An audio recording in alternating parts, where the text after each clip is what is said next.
Bismillahirrahmanirrahim. Assalamualaikum warahmatullahi wabarakatuh. Alhamdulillahirrabbilalamin. Puji dan syukur marilah kita panjatkan hadirat Allah subhanahu wa ta'ala. Alhamdulillah hari ini saya masih bisa memberikan materi pembelajaran kimia tentang hukum dasar kimia. Mudah-mudahan antum sekalian berada dalam kondisi yang sehat ya. Kalaupun ada yang sakit, mudah-mudahan segera sembuh ya. Sebentar lagi kita akan menghadapi UAS ya.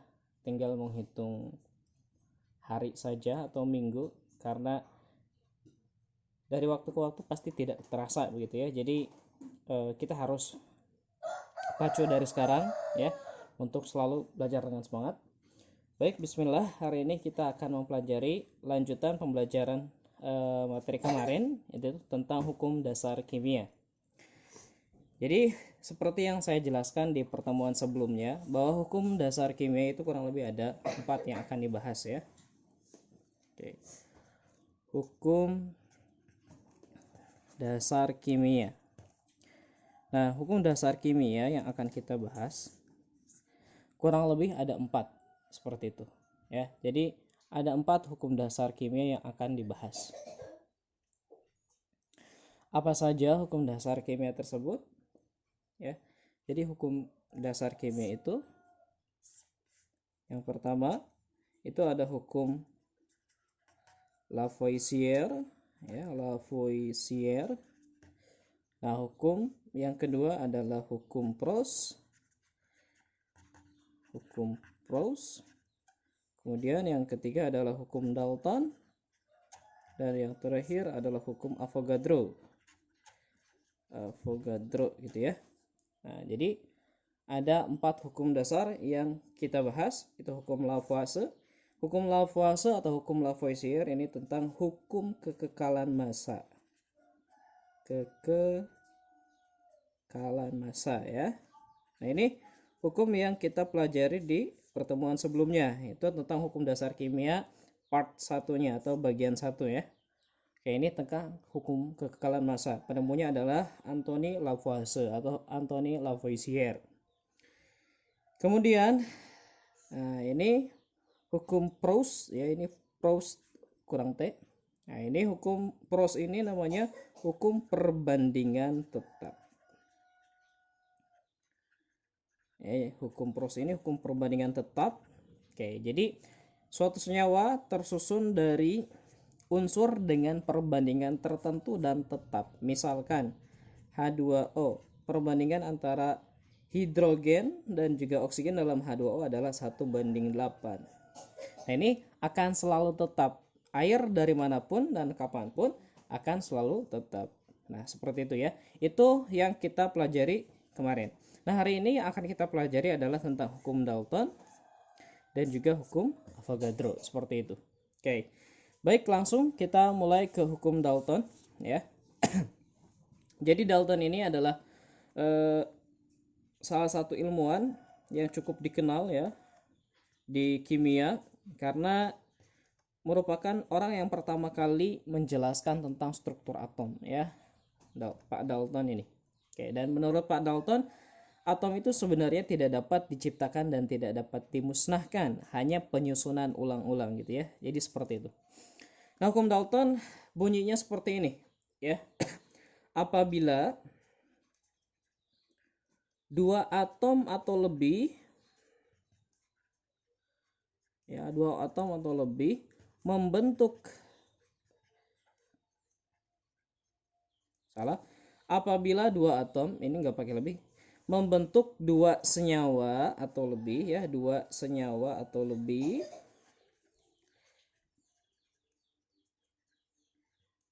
dan massa salah satu atom sama,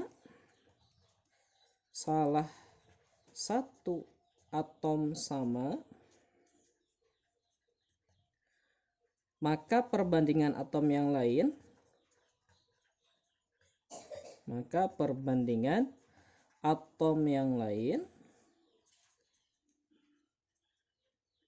adalah bilangan bulat dan sederhana ya. Adalah bilangan bulat dan sederhana. Oke. Nah, jadi kurang lebih teorinya seperti ini ya. Apabila dua atom atau lebih membentuk dua senyawa atau lebih, ya, ini nggak perlu pakai ini. Apabila dua atom membentuk dua senyawa atau lebih, masa salah satu atom sama, maka perbandingan atom yang lain adalah bilangan bulat dan sederhana. Oke. Jadi seperti itu. Nah, aplikasi dari hukum Dalton ini contohnya misalkan begini. Kalian tentunya ketika bernafas, ya, itu menghirup oksigen dan menghasilkan karbon dioksida. Nah, ketika karbon dan oksigen bereaksi, ternyata dapat dihasilkan dua senyawa yang berbeda. Ya. Satu CO, satu lagi CO2. Nah, ini namanya karbon monoksida. Nah, karbon monoksida ini sangat beracun. Biasanya terdapat pada pembakaran yang tidak sempurna. Kemudian ada juga namanya karbon dioksida. Ya, karbon dioksida atau CO2. Nah, kita lihat apabila dua atom membentuk dua senyawa atau lebih, gitu ya. Ini membentuk dua senyawa, massa salah satu atomnya sama. Kalau kita perhatikan, maka antara CO2 dan CO, maka di sini ada yang sama. C-nya di sini 1, C-nya juga di sini 1. Nah, ini berarti massa atom yang sama. Nah, maka perbandingan atom yang lain itu berarti selain C. Berarti perbandingan atom oksigen, nah, kita sebut ini senyawa 1 saja. Ini senyawa 2, gitu ya.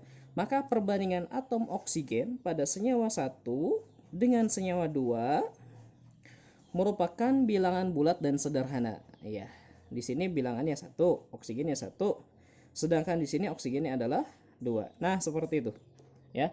Jadi kurang lebih aplikasi dari hukum Dalton itu seperti itu. Jadi syaratnya, nah kalau kita perhatikan maka ada syarat. Syaratnya apa? Salah satu atomnya harus sama dan yang ditanya adalah yang berbeda, gitu ya. Jadi syaratnya atom harus ada yang sama. Ya, salah satu atomnya harus ada yang sama. Yang kedua, dan yang ditanya, nah yang ditanya perbandingannya adalah yang beda. Gitu maksudnya, ya. Dan yang ditanya perbandingannya adalah yang berbeda. Oke. Nah, terus bagaimana contoh soalnya? Oke, nah contoh soalnya seperti ini. Misalkan contoh. Nah, misalkan begini. Atom A dan atom B dapat membentuk dua senyawa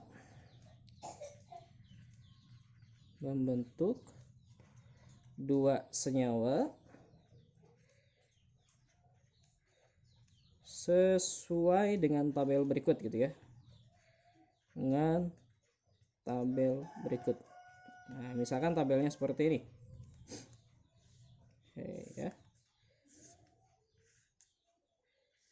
Oke, ini misalkan tabel senyawanya. Nah, ini misalkan massa dari A-nya, ini massa dari atom B-nya. Nah, ini misalkan senyawa 1, ini senyawa 2 ya. Oke, misalkan senyawa 1 A-nya itu 20%. Berarti kalau A-nya 20%, berarti B-nya 80%, gitu kan? Karena totalnya harus 100%. Kemudian kalau senyawa 2, misalkan A-nya 60%, B-nya 40%. Nah, misalkan seperti itu. Nah, ini contoh ya. Ini contoh saja. Bagaimana cara menjawabnya? Maka yang harus kita lakukan, kita buat terlebih dahulu rumus ya, strukturnya, rumus molekulnya. Oke, kita lihat senyawa 1. Senyawa 1 ya. Senyawa 1 A-nya 20, B-nya 80. Berarti kamu tulis A-nya 20, B-nya 80, gitu ya. Nah, ini kamu sederhanakan sehingga mudah untuk dikerjakan. Jadi semuanya kita bagi dengan 20, berarti ini jadi A1, B-nya 4. Karena ini kita bagi 20, 20 dibagi 21, 80 dibagi 24, gitu kan. Kemudian untuk senyawa 2. Oke. Untuk senyawa 2, Nah, misalkan senyawa 2 A-nya 60, B-nya 40. Nah, ini kita bagi dengan 20 juga. Karena kalau kita bagi 40, 60 nggak mungkin bisa kan? Jadi A-nya 3, B-nya 2 gitu ya. A-nya 3, B-nya 2. Nah, untuk soal yang ini kan belum ada pertanyaannya. Misalkan pertanyaannya 1, berapakah perbandingan? Misalkan berapakah perbandingan A pada senyawa 1 dengan dibandingkan dengan A pada senyawa 2. Nah, gitu ya. Misalkan ditanyanya perbandingan seperti itu. A pada senyawa 1 dibandingkan A dengan senyawa 2. Nah, kita kembali lagi ke sini. Nah, tadi syaratnya apa? Atom harus sama ya, salah satunya harus sama. Dan yang ditanya adalah atom yang berbeda. Oke, kita kembali di sini. Di sini yang ditanya adalah A. Berarti yang harus sama adalah B-nya, gitu kan? Kita lihat di sini. Pada senyawa 1, A-nya 1, B-nya 4. Pada senyawa 2, ya, pada senyawa 2, A-nya 3, B-nya 2, gitu. Nah, yang ditanya adalah A sehingga B-nya harus sama. Di sini B-nya berbeda.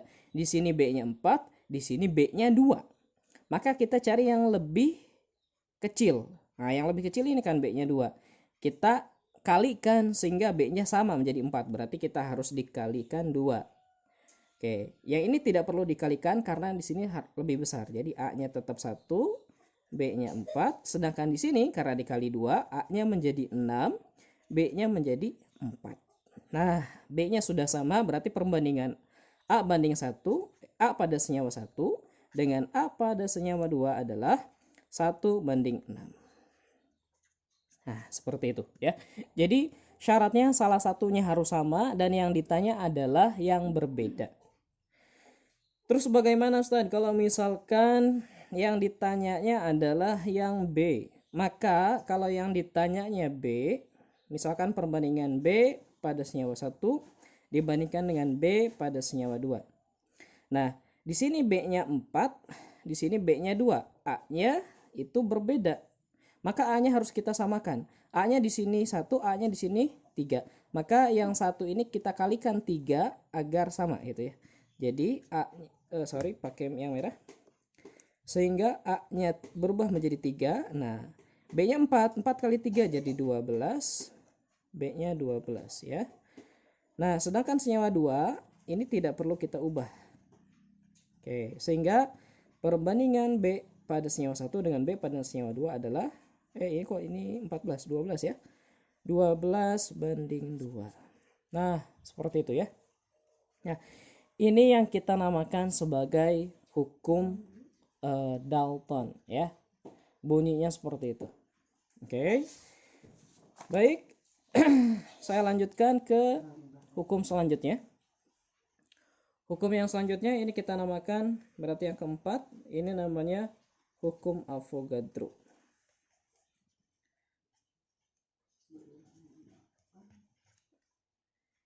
Ya, hukum Avogadro. Nah, hukum Avogadro ini bunyinya seperti ini. Pada suhu dan tekanan yang sama, pada suhu dan tekanan sama, nah gitu. T itu suhu, P itu tekanan. Pada suhu dan tekanan yang sama, jumlah molekul berbanding lurus dengan volume ya, berbanding lurus dengan volume gitu. Nah, bunyinya seperti itu. Sehingga dari bunyi ini kemudian muncul rumus seperti ini. Volume 1 per N1 sama dengan volume 2 per N2. Ya. Nah, saya jelaskan V itu adalah volume. N itu apa? N itu adalah mol ya. Nah, di sini kan pada T suhu dan tekanan yang sama jumlah molekul berbanding lurus dengan volume. Seperti itu. Misalkan ada contoh soal. Ini contoh soalnya saya bikin 2. 1. pada T dan P sama sebanyak 20 mol ya. Sebanyak 20 mol CO2 memiliki volume 2 liter misalkan gitu ya. Nah, tentukan volume dari H2O sebanyak 15 mol. Nah, misalkan ada soal seperti ini gitu ya. Maka kita gunakan rumus yang tadi ya, V1N1 sama dengan V2N2. Kita anggap yang satu ini V1 itu CO2, berarti volumenya 2 liter. Oke. Per N1 molnya 20 sama dengan volume 2 yang ditanya, berarti volume H2O per N-nya 15. Oke, sehingga ya volume H2O itu sama dengan 2 dikali 15 dibagi 20 gitu kan. Kita coret 2-nya jadi 1,5 liter gitu ya. Simpelnya seperti itu. Nah, ini hukum Avogadro. Gitu ya. Ada juga tipe soalnya seperti ini. 2. Misalkan sebanyak 2 liter metana. Metana itu CH4 dibakar ya, menghasilkan gas oksigen dan CO2. Nah, persamaannya seperti ini. CH4 ditambah O2 menjadi CO2 plus H2O. Oke. Nah, ini masih soal ya. Misalkan tentukan volume H2O misalkan gitu ya. Tentukan volume H2O. Nah, misalkan ada soal seperti ini. Maka sama rumusnya seperti tadi ya. V1 per N1 sama dengan V2 per N2. Oke. Di sini yang diketahui volumenya adalah metana ya kan. Metananya 2 liter. Berarti kita anggap 1 itu sebagai metana ya. Oke, berarti 2 liter per. Tapi di sini tidak ada kata mol. Nah, mol itu kita ganti dengan koefisien. Koefisien reaksi. Ya. Koefisien reaksi itu didapatkan dari mana? Dari angka di depan senyawa. Misalkan di sini CH4. Di sini tidak ada angka kan? Kalau tidak ada angka berarti N-nya 1 ya. Karena 1 itu biasanya tidak ditulis sehingga di sini tidak dimunculkan gitu ya. Jadi N-nya di sini 1 ya. N-nya 1. Di sini N-nya berapa? 2. Di sini N-nya tidak dimunculkan berarti N-nya 1 juga ya. Di sini N-nya berapa? 2 gitu ya. Jadi untuk kasus soal dengan persamaan reaksi, N itu adalah koefisien reaksi. Ya, koefisien reaksi itu adalah angka di depan senyawa. Ini 1, 2, 1, 2 gitu ya.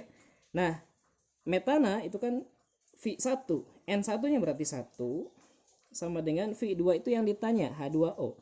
Berarti volume H2O per N dari H2O. N-nya adalah 2. Oke. Sehingga VH2O sama dengan 4 liter. Seperti itu ya. Oke, jadi cara menjawabnya seperti itu. Mungkin nanti ada pertanyaan berapakah perbandingan VH2O misalkan banding VCO2. Cara menjawabnya ya udah lihat aja koefisiennya atau molnya. VH2O molnya 2. CO2 molnya 1, berarti 2 banding 1. Kalau ditanya CH4 dengan O2, VCH4 banding VO2, cara menjawabnya ya udah koefisiennya ini 1, ini 2, berarti 1:2. Nah, seperti itu ya. Nah, itu yang bisa kita jelaskan pada kesempatan kali ini ya. Itu yang bisa kita jelaskan pada kesempatan kali ini mengenai dengan hukum-hukum dasar kimia ya. Insya Allah materi ini akan saya keluarkan di soal UAS atau PAT ya. PAT, jadi harap untuk selalu dipelajari dengan baik ya. Di pertemuan sebelumnya kita sudah belajar tentang hukum Lavoisier, hukum Proust. Nah, hari ini kita belajar tentang hukum Dalton dan hukum Avogadro. Baik, mudah-mudahan bisa bermanfaat bagi antum sekalian. Saya akhiri. Jika ada pertanyaan dan masih belum paham, silakan ditanyakan di kolom komentar ya. Kemudian jika masih belum paham juga, silakan juga PC saya melalui WhatsApp saya. Baik, terima kasih. Billahi taufiq wal hidayah. Wassalamualaikum warahmatullahi wabarakatuh.